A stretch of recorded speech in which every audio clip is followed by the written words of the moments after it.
You're listening to Trace Hunt Radio. We explore the darkest chapters of true crime, unsolved mysteries, cold cases, and the twisted minds behind them. Follow the blood, chase the clues, uncover the truth. Stay sharp. The hunt begins now.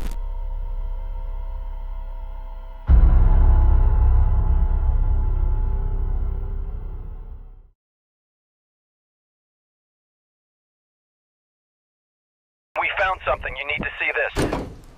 Did they really find bodies?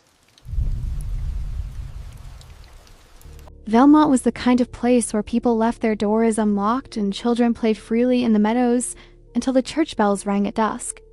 Nestled along the wooded edge of southern Belgium, the town was sleepy, pristine, and, by all appearances, safe.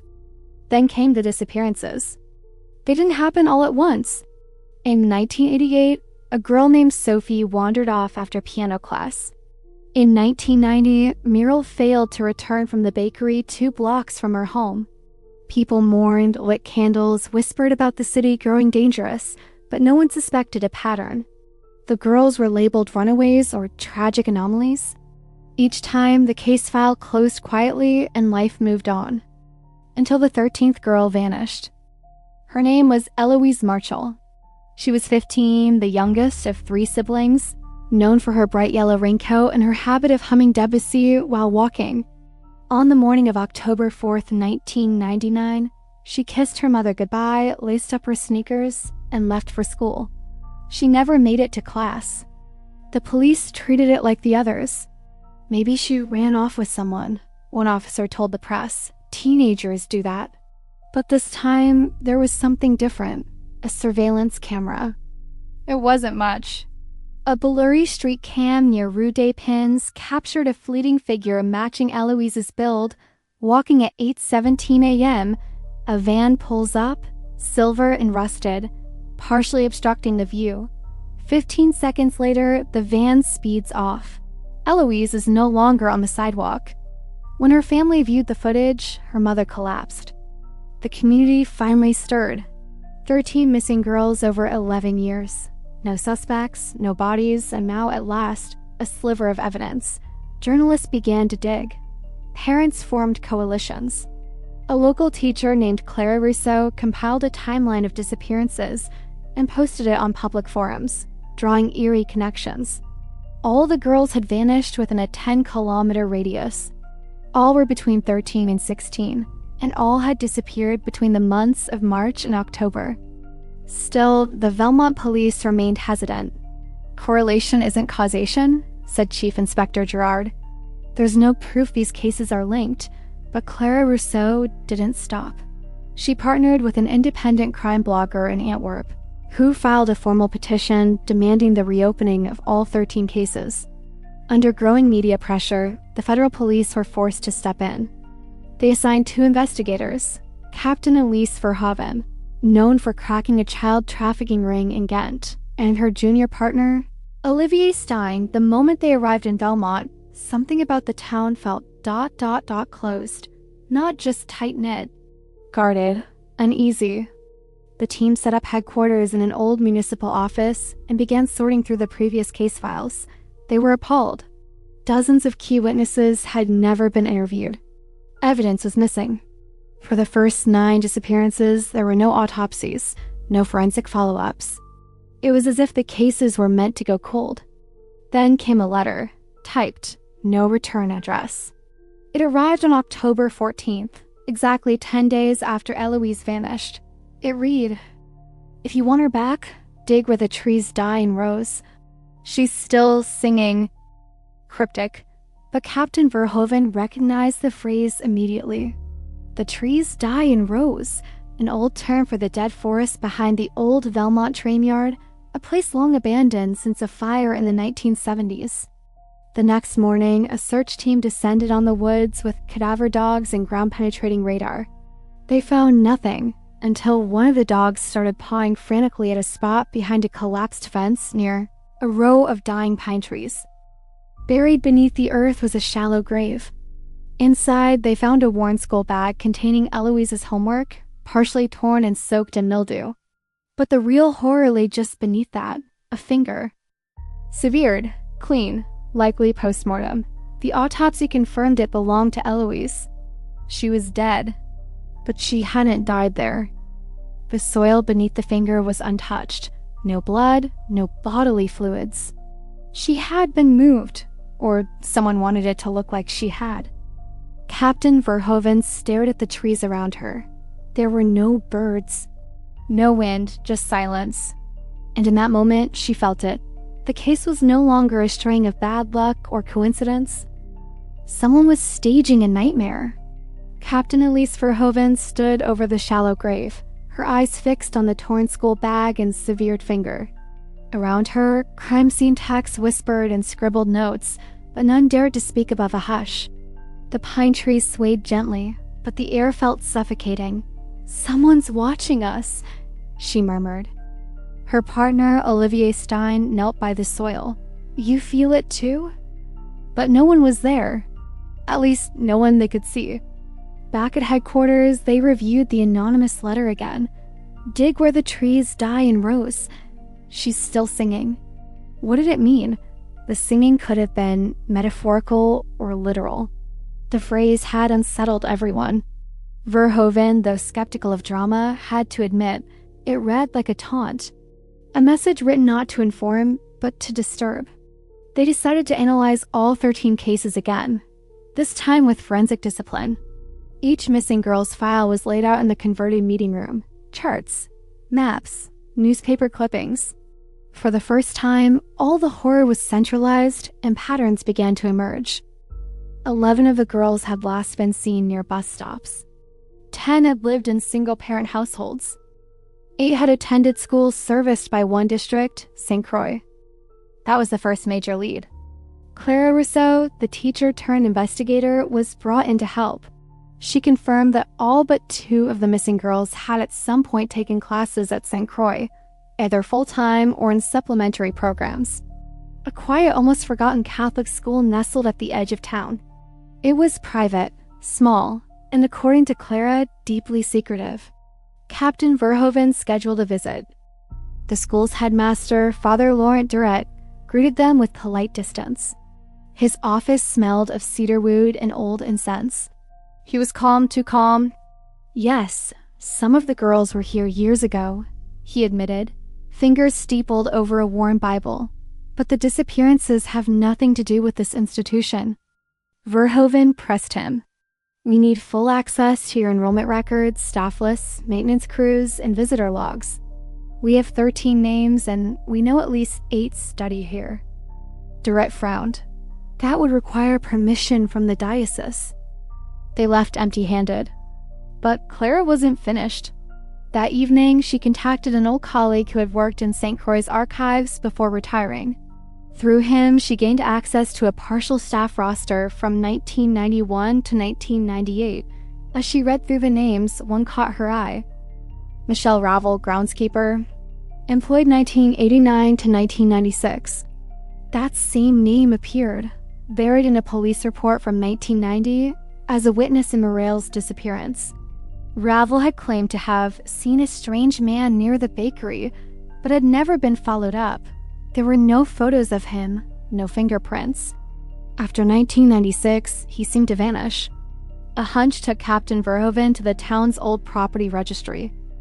And there, under a false name but with matching handwriting, was a deed, a house purchased in 1997 by a Martin Ravier, a known alias used in petty fraud cases.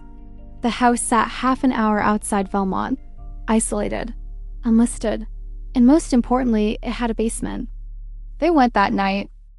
The house was decaying, its windows shuttered, roof half collapsed from rot. Verhoeven, Stein, and a backup team entered through the back, flashlights slicing through the darkness. The smell hit them first. Sour, thick, chemical. The floor creaked. Insects skittered along the walls. And then they found it. Behind a false wall in the kitchen pantry, a narrow staircase descended into blackness. Stein gagged. God! The basement was covered in thick plastic sheeting. Chains hung from hooks. A child's shoe lay in the corner, blue with a ladybug charm. Verhoeven crouched and picked it up. It matched the description of the shoe Eloise had worn. They weren't just looking at a crime scene. They were standing in the remains of a prison. But the horror didn't end there. In the far corner of the room, buried beneath a tarp, were objects that made even the hardened officers step back. Ribbons, necklaces, hair ties, dozens of small items cataloged and arranged. One for each girl. Souvenirs. Verhoeven turned to her team. "We're no longer looking for just a killer," she said. "We're hunting a collector." And somewhere in the distance, past the trees outside, a faint melody played, a girl's voice. Humming! The basement became the center of a controlled chaos. Crime scene photographers captured every inch, every scratch on the wall. Forensic teams worked silently under white suits, collecting samples from rusted chains and discolored floorboards. The air was thick with ammonia and mildew, but beneath it all, there was something worse. Decay. Elise Verhoeven stared at the ceiling of the basement. There were soundproofing panels nailed between the joists. They'd been painted over multiple times. Whoever had built this place didn't want screams reaching the surface. What kind of monster lives like this? Stein asked, crouching beside a child's bracelet half buried in dust. Verhoeven didn't answer. She was focused on something stranger, a series of small, hand-drawn stars etched into the wall above a low cot. 14 of them. Only 13 girls had been reported missing. "Someone survived," she whispered. That changed everything. Back at the station, the news had already leaked. Journalists swarmed outside. Parents of the missing children crowded the lobby, demanding answers. The pressure mounted by the hour. A surprise came that evening. A call from an old woman living in a nearby village. She'd seen the news, the location, the house, and wanted to speak. Her voice trembled.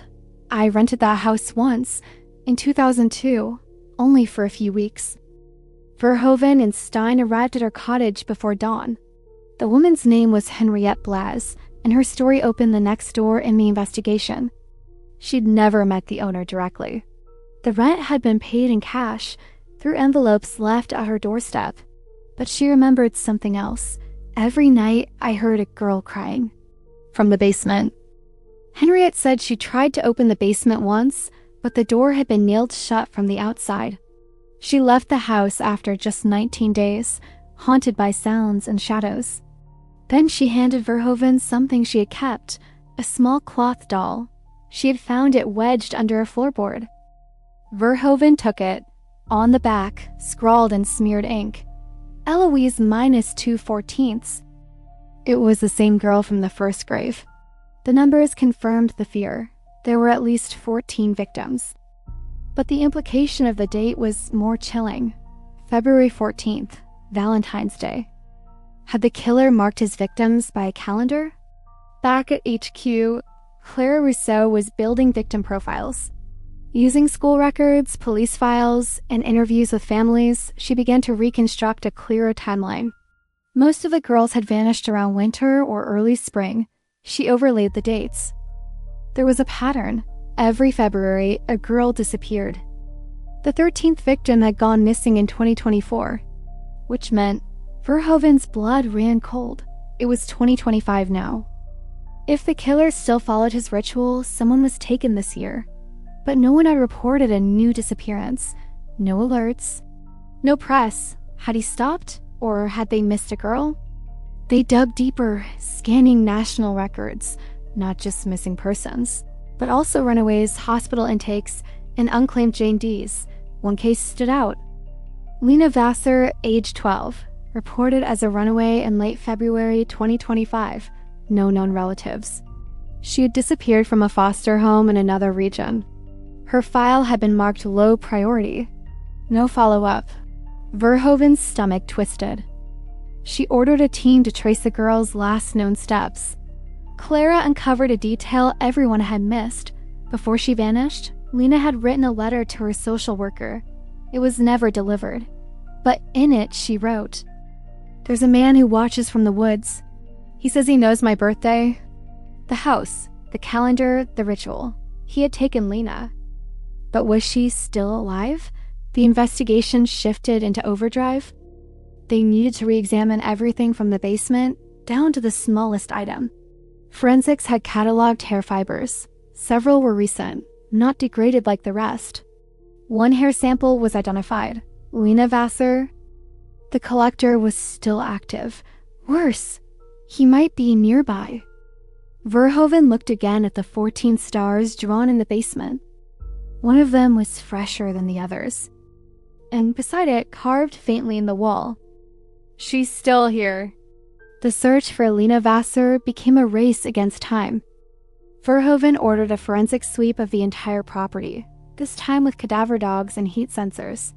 If the inscription, "She's still here," meant anything literal, they had to act fast.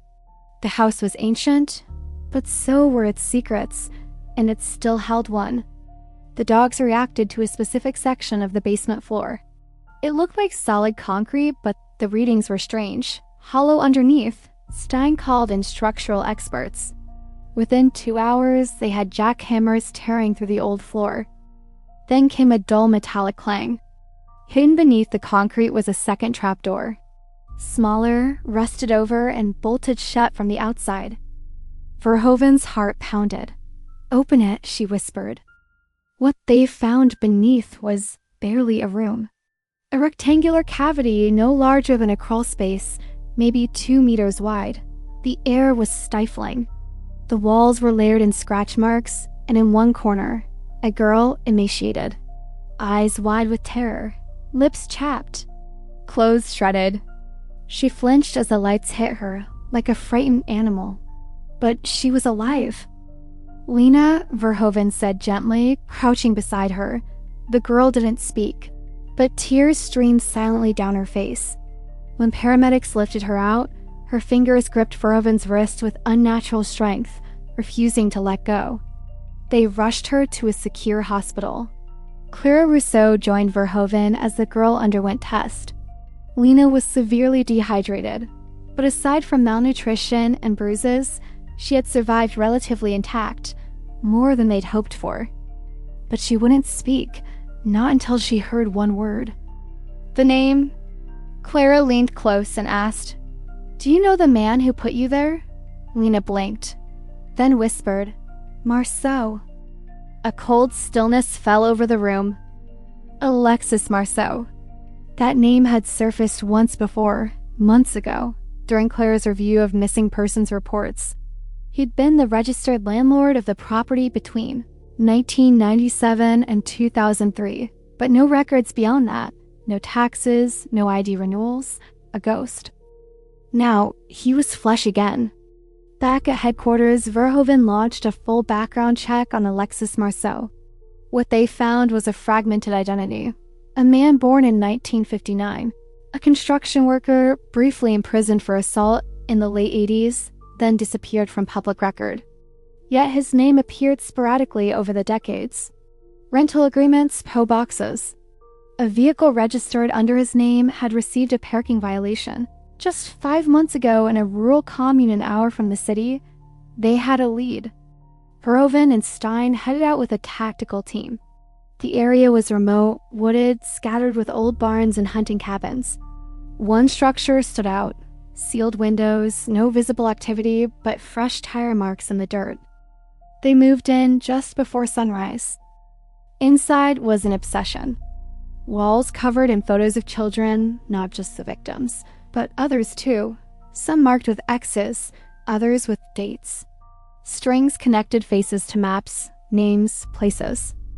In the center, an altar-like setup, a circle of dolls. And at its heart, a chair. Chained to it was a mannequin dressed like a little girl. Clara arrived later, scanning the room with restrained horror. "This isn't just kidnapping," she said. "It's ritual. He's reenacting something." Then they found the journal, dozens of pages.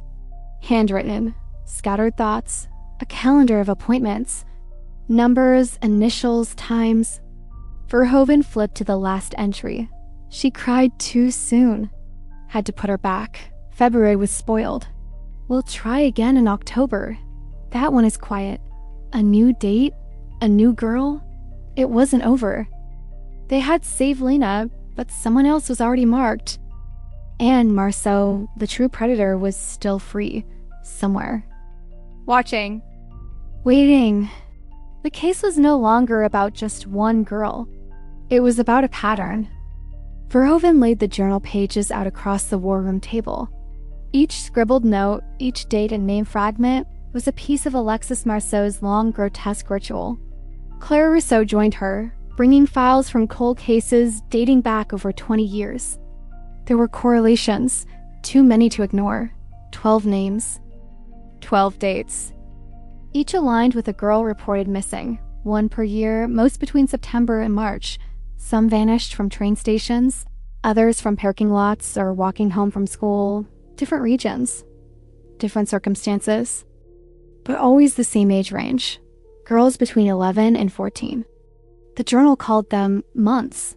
February, April, June, but not as dates, as offerings. He's treating them like pieces of a calendar, Clara said, like chapters in a cycle. The horror wasn't just that Marceau killed, it was that he scheduled it.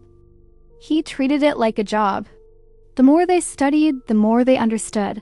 Alexis Marceau wasn't simply hunting girls, he was curating them, testing them, observing them. There were detailed comments next to each month. Too loud, refused to eat, cried after second day. One entry, dated 3 years ago, was marked with a black cross. July broke the mirror, screamed for hours. Unusable, unusable, as if they were objects.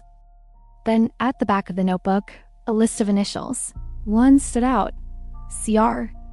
Clara felt her stomach drop. My initials? She said, confused. Why would? Then it clicked. One of the entries read, CR almost compromised November. Shift locations. She wasn't just a profiler. She'd been noticed. Tracked. Clara remembered now. That November 5 years ago, she had conducted interviews on a missing girl named Melanie Morillo, age 12, in Lyon. Her team had canvassed nearby warehouses, including one that had an underground space that seemed recently abandoned. They hadn't found anything conclusive. But Marceau had been there, and she had gotten too close. Verhoeven tightened security immediately. Clara was moved to a safe location. Meanwhile, Stein dug deeper into Marceau's known contacts, aliases, and property records. A familiar name surfaced again. Etienne Collard, a former cellmate from Marceau's 1987 assault conviction. Collard had lived in a trailer compound near Evero for years. Quiet, solitary, and off the grid. He had no listed job, no bank account, and no digital footprint. The perfect proxy. They approached his location under cover of night. But it was already burned down. Arson. Recent. The smell still lingered. Inside the ashes, they found a charred safe. Its contents melted together except for one thing. A plastic ID badge. Burnt on the edges, but legible. It belonged to Lena Vassar. Issued only 2 weeks before her disappearance. He had used Collard as a middleman. To rent, to move supplies, to monitor. And now that Collard was useless, he erased him. Stein looked toward the forest, unsettled. He's not just cleaning up, he's preparing, Verhoeven replied. Then Clara called from HQ with a terrifying update. One of the names on the journal, a quiet one scheduled for October, matched a real missing child. Zoe Lafreniere, 13, vanished last year on her way to music class. The case had gone cold. But now they had her location. Maybe one of the GPS logs from a vehicle tied to Marceau pinged near a derelict farmhouse in northern Bourgogne shortly after Zoe disappeared. They dispatched a tactical unit. Inside, silence. Then movement. A girl, muzzled, tied to a metal bed frame. Her eyes pleaded for help. Zoe was still alive. They had her. Barely. The room bore the same twisted decor, children's clothes, dolls nailed to walls, a wall mirror with names etched into the glass, some scratched out, others still waiting. Marceau had vanished again, but the cycle was broken. 2 girls rescued. Clara stared at the mirror, her reflection warped, distorted.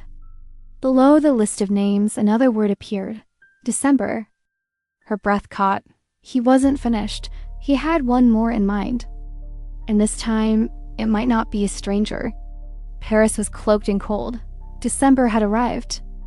But for the team hunting Alexis Marceau, the chill came from something deeper, the knowledge that someone was next, and that name might already be written. Clara Rousseau couldn't shake the word etched into the mirror. December. Unlike the other entries, young girls, this one had no name. Just the month. She stared at it for hours that night, until a thought struck her. What if the month wasn't the victim? What if it was the performance? Each girl had been chosen, prepared, hidden, and ultimately discarded as part of a ritualized reenactment, like a twisted theatrical act. If December had no girl yet assigned, the target could still be out there. Or worse, Marceau was planning to use someone different this time, not a child. Clara! Meanwhile, Verhoeven's team was closing in. They analyzed the journal's ink, identifying a specific brand of pen, discontinued in 2016 but still sold in niche art stores.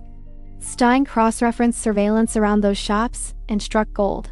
A grainy image of a man matching Marceau's age and description 3 weeks ago, buying pens, gloves, and film reels from a boutique in Reims.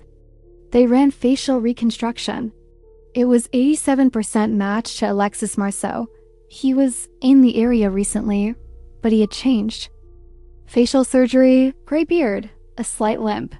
But his eyes, cold, calculating, remained unmistakable. A deeper investigation revealed something more chilling.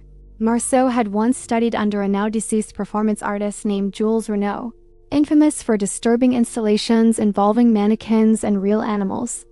One of Renaud's final works, L'Enfant de l'Hiver, The Child of Winter, depicted a faceless child isolated in a frozen room, surrounded by mirrors. Sound familiar?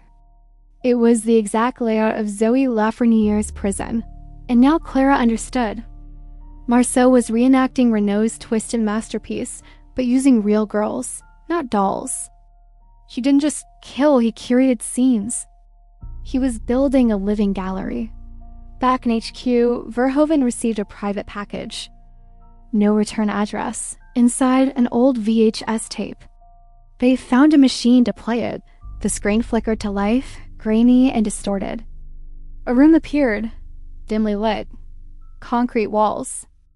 A child sat in the center, facing the camera, hands bound, head lowered. Then the camera panned to a mirror. Clara froze. It was her. As a child, a home video from decades ago, repurposed. The footage merged into something else. Surveillance shots of her recent interviews, walking from her apartment, entering cafes. Someone had been following her for months. She wasn't just watching the predator anymore. She was inside the exhibit. A team was assigned to Clara's protection, but she knew it wasn't enough. Marceau was always steps ahead, always watching. She dug through her own childhood files, desperate for answers.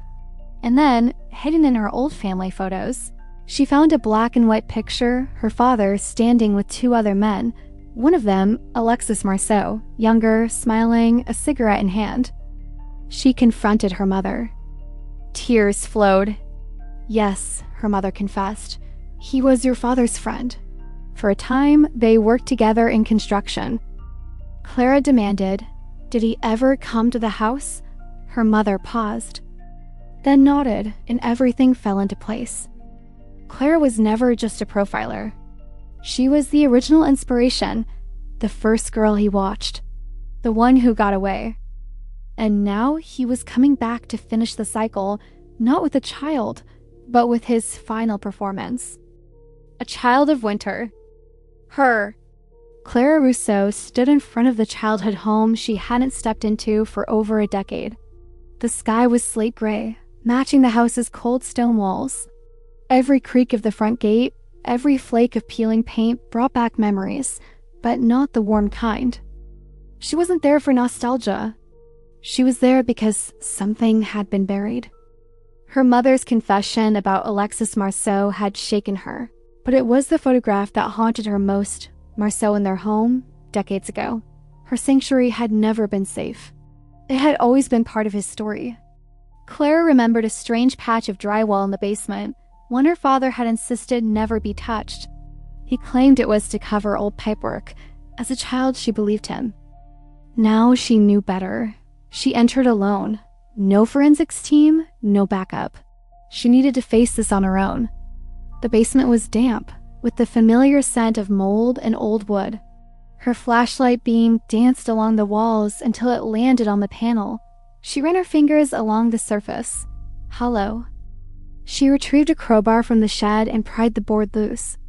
Behind it, a narrow space, barely wide enough for a child to crawl through. She hesitated, then crawled inside. The passage ended in a small, sealed room, completely hidden. No doors, no windows, just concrete walls.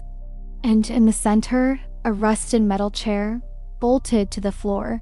Chains still hung from the arms. On the opposite wall, a mirror, cracked, filthy. And below it, scratched into the concrete, was a name, Clara. She backed away, breath caught in her throat. This wasn't just a hideout, it was a rehearsal space. Marceau had practiced here, tested his scenes, filmed fragments, learned how to manipulate space and silence. He'd used this house, her house, as his first studio, and he had chosen her as his first subject. Clara called Verhoeven immediately. The forensics team arrived within the hour. They took samples, photographed everything. One officer discovered a long-forgotten crawl space tucked behind a false panel. Inside it, a box of VHS tapes labeled with dates spanning back to the early 90s. Each labeled Test. Clara watched one. It showed a young girl, not her, tied to the chair, sobbing. Another tape. A different girl. None of these cases were ever reported. Verhoeven's voice trembled when he said it. These girls. They weren't even counted. Marceau's victim count wasn't 5. It wasn't 10. It was dozens. Meanwhile, across town, a child disappeared. 8-year-old Mireille Langlois was last seen walking home from piano class. Her coat was found in a trash bin 2 streets over. No signs of struggle, just gone, like the others. But this time, something different was left behind. A Polaroid. A photo of Clara in the basement. The message scrawled at the bottom, "The final act begins." Marceau wasn't just haunting her past, he was puppeteering her present. At HQ, the team cross-referenced every unsolved missing persons case involving young girls in Paris from 1989 to 2001. One disturbing pattern emerged. Each girl vanished within a 5-kilometer radius of the homes Marceau had worked on as a contractor. He had buried his crimes in the foundations of the city itself. Literally. Construction permits led them to one final location, a condemned theater on the outskirts of Paris. Marceau had been hired to do electrical rewiring there in 1995. It had since been closed, forgotten by most, but not by him. It was a stage. His last performance was set. As Clara stared at the map, her reflection caught in the window, but something felt wrong. It wasn't her face. It was the shadow behind it, flickering. Watching. The old Theatre de Lys had been closed for over 20 years. Dust coated the velvet seats like ash. Ceiling panels hung low, cracked and moaning. Time had turned the once majestic opera house into a corpse.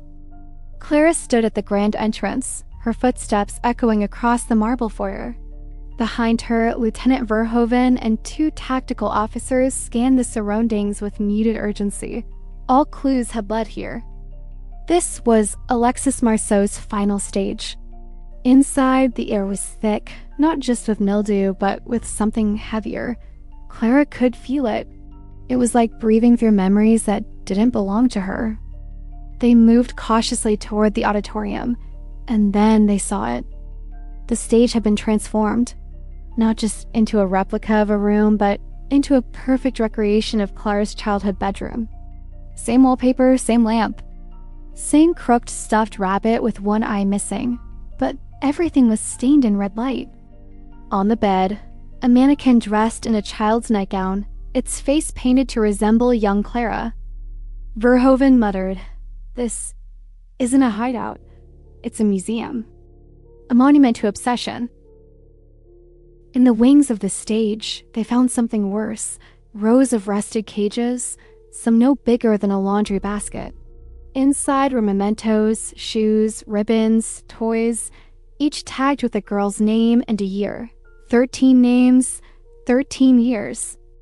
But there was a 14th cage, empty, labeled simply, Clara minus 2025. Clara turned pale. This wasn't revenge. It was ritual. And it wasn't over. Suddenly, the lights shut off. Total darkness. Then the stage lit up, dim and flickering. A projector whirred on, playing grainy footage across the tattered red curtain. It showed Clara, tied to the rusted chair in the hidden room, screaming. But it wasn't a past recording, it was live. "Morale," Clara whispered. "That's not me." The little girl in the chair wore Clara's old clothes. Her face had been painted to look like her. He was trying to recreate Clara. Down to the details, Verhoeven barked orders. The team fanned out, searching for any hidden passages beneath the theater. Clara followed the sound of the projector reel, running through back halls lit only by emergency lighting. She descended a narrow stairwell, old and crumbling, and reached a heavy steel door. Behind it, she heard humming. Children's lullabies. Off-key, monotone, male voice. She pushed it open. Inside was a chamber, walls lined with broken mirrors and stage lights. In the center, Muriel Langley was chained to a chair, barely conscious. And behind her, Alexis Marceau. Clara raised her voice, firm and sharp. "Step away from her, Alexis." He turned slowly. Still wearing the same black turtleneck, face thinner, hair grayer, but his eyes, they burned with theatrical fire. "I never left the stage," he said. "I was waiting for my audience to return." He reached into his coat. Verhoeven burst in before Clara could react. 2 shots fired. Marceau went down. But not before pressing a button. Alarms blared. Gas hissed from hidden vents in the ceiling. They grabbed Morale and ran. Through winding tunnels, back alleys beneath the city. Clara carried the girl, arms trembling from adrenaline. Minutes passed like hours. But they escaped, barely, as the theater behind them ignited, a funeral pyre. Marceau had written his own ending, and he made sure it was cinematic. At headquarters, Muriel was reunited with her parents. She would survive, but the psychological scars would take years to heal. Verhoeven stood beside Clara, watching the theater's remains smolder on the newsfeed. "We've found bones, Clara," he said. "Under the stage. A lot of them. We'll never know all their names." Clara didn't reply. She was staring at a charred object recovered from the theater's basement, a child's stuffed rabbit. One eye missing. But there was one last tape. Found inside a metal box near the stage manager's office, on it only one line. Encore? And that night, a woman in line reported seeing a man standing silently outside her daughter's bedroom. He was wearing a stage mask and holding a Polaroid. Rain fell over Lyme like a slow, suffocating curtain. In the quiet suburb of Courhouse, a mother stood shaking on her front porch, her daughter clutched tightly in her arms. She had locked every door, every window, but it hadn't stopped him. He was just standing there, she told police, watching. Holding a photo? When officers arrived, they found footprints in the mud, men's boots, large, deep heel. At the windowsill, a fresh Polaroid. Clara Rousseau, smiling. But it wasn't an old photo. It was taken last night. Back in Paris, Clara sat alone in her apartment. The news reports still called Alexis Marceau the Phantom Director, a man who turned murder into theater and built tombs behind every curtain. But Clara couldn't rest. Something was off. The theater burned, yes. The footage ended. The gas released. But no one ever saw Marceau die. No coroner confirmed the body. Verhoeven had assumed it was him. The man in the room matched Marceau's appearance. But the DNA came back inconclusive due to the fire, and the missing pieces started to line up. The voice on the tape marked encore? It wasn't Marceau's. Clara dug deeper. She combed through archived footage from the Theatre de Lys in its prime. Castless, stage crews. One face kept appearing, not center stage, but behind the scenes. A man listed under a different name each time. Lucien Merritt, Claude Marin, Baptiste Roussel, but always the same eyes. Behind Marceau, someone had always been watching, guiding, directing. Meanwhile, a second child vanished. 9-year-old Camille Perrin, last seen outside her ballet school in Avignon. Her case matched Mireille Langlois in eerie precision. No signs of struggle, coat discarded, Polaroid left behind. But this time, police received a package. Inside, a VHS tape. It opened with static. Then a spotlight. A single chair in the center of a dark stage. Footsteps approached, and a voice, clear, theatrical, male. Tonight, we begin a new trilogy. Clara returned to the theater ruins. Beneath layers of ash and soot, she found what remained of the hidden dressing rooms. Inside, burned documents, receipts, names, sketches. One sketch in particular chilled her. It was a storyboard labeled Act 2, Clara's Redemption.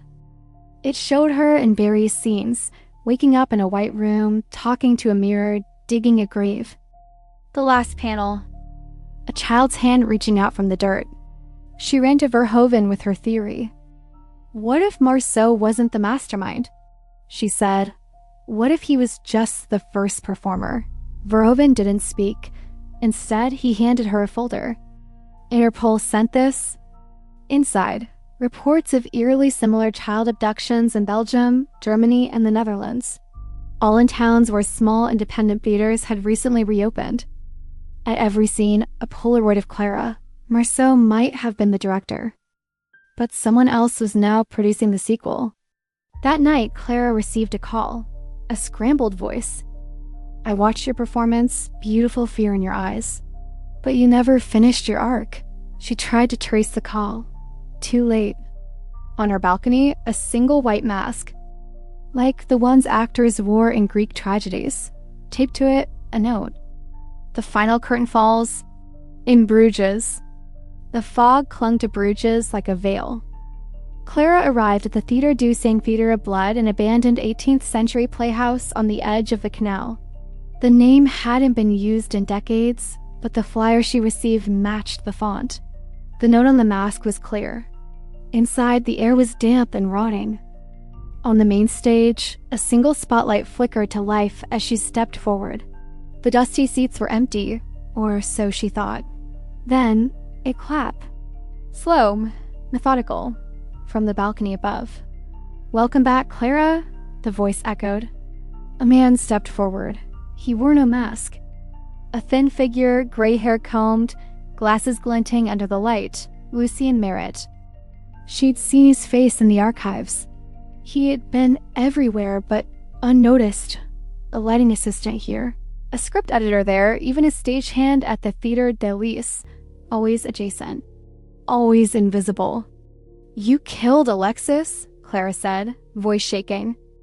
No, Lucien whispered. You did. You lit the fire. You set him free. He stepped down the stairs carrying a folder. Inside were photos, every girl who'd gone missing since Mireille. Their names, their roles. This was always about you, he said. You were the final girl. Lucien gestured to the stage. Behind the curtain, a camera was already recording. The lights dimmed. A faint, eerie music began. The same lullaby Clara heard in Missel all those months ago. The audience demands an ending, he whispered. Then, from the sides of the stage, doors opened, and children walked in. Silent, pale, dressed in costumes from fairy tales. Red Riding Hood, Snow White, a ballerina, a butcher's apron. Among them, Camille Perrin. Clara gasped. "They're alive?" she cried. Lucien smiled. "For now." He handed Clara a script, a real one, with her name on the cover. Redemption, a tragedy in one act. "You will choose," Lucien said. "Their freedom or yours." Spotlights turned on above the stage. Verhoeven was watching on a screen in the theater's projection booth as Clara had activated her hidden wire. The theater had been bugged since she arrived. SWAT teams were already surrounding the perimeter, but Lucien didn't know. Not yet. Clara took the script, flipped to the final page. There she saw, Clara shoots the villain, curtain falls, applause. There was no gun on the stage, but Lucien had one. And as he raised it toward Camille, Clara lunged. A struggle, a shot. The sound rang out like thunder in the cavernous hall. Lucien staggered, a dark bloom spread across his chest. He fell. Just as Verhoeven burst in, armed officers swarming behind. The children were rescued. Camille, though traumatized, whispered to Clara, "He made us act." If we cried, he filmed it again. The footage recovered was nightmarish. The children were forced to reenact scenes from tragedies. Horror tales, even Clara's own escape. Lucien had been building a narrative, a theater of real terror, his opus. Interpol confirmed. Lucien had groomed Marceau from a young age, made him believe the world was a stage, and pain was art. Alexis was a puppet. Lucien had always been the hand. 6 months later, the Theatre du Sang was demolished. Clara visited the rubble one last time. A white mask lay among the debris. She picked it up and crushed it beneath her boot. The nightmares continued, of course. Some wounds don't close. But the children were safe, for now. As for Clara, she no longer feared the stage. Because she'd rewritten the ending,